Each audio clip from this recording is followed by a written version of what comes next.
দাদা, আজ সকালে খেলতে গিয়ে বকুল বলছিল যে আমাদের গ্রামের পশ্চিম পাশে যে জঙ্গল রয়েছে সেখানে বড় একটি বট গাছ রয়েছে।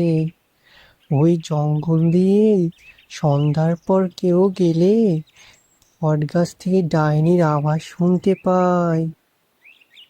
হ্যাঁ, আমিও অনেকের মুখে শুনেছি ওই বট গাছের কথা।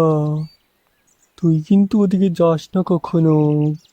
দাদা, তুমি তো আমাকে বলতে ভূত বলতে কিছু হয় না, তাহলে তুমি আবার এসব কথা বলছো কেন?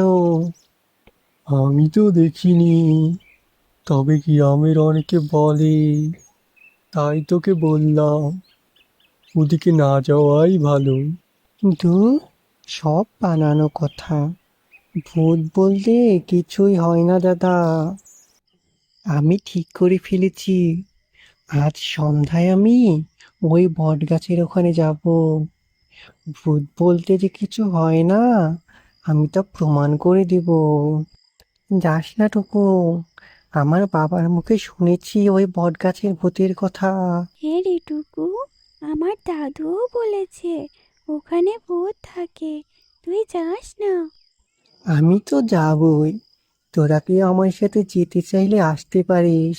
না না, আমি যাব না বাবা। আমিও যাব না, তুইও যাস না।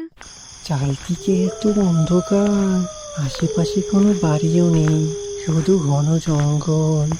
আমার তো ভয় ভয় করছে। না না, ভূত বলে কিছু হয় না। রে ওখানে মানুষ মানুষ গন্ধ পাচ্ছি। অনেকদিন হলো মানুষের মাংস খাইনি। কে কে কি কথা বললো?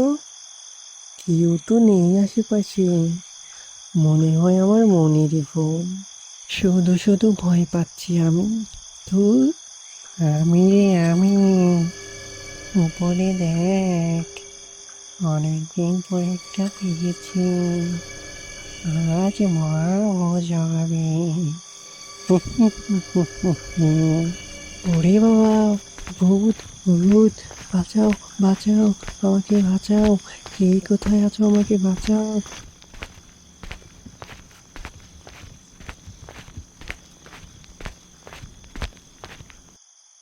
দাদু দাদু, ওই বট গাছে ভূত আছে, আমি নিজ চোখে দেখেছি। তোকে তো বললাম আমি ওদিকে যাস না, অনেকের মুখে শুনেছি সন্ধ্যার পর ওই জঙ্গল দিয়ে যাওয়ার সময় অনেকেই ভূত দেখেছে। আমি তো আর কোনোদিনও দেখে যাব না। ভূত বলতে কিছু হয়, ভূত আছে, আমি আর কখনো যাব না।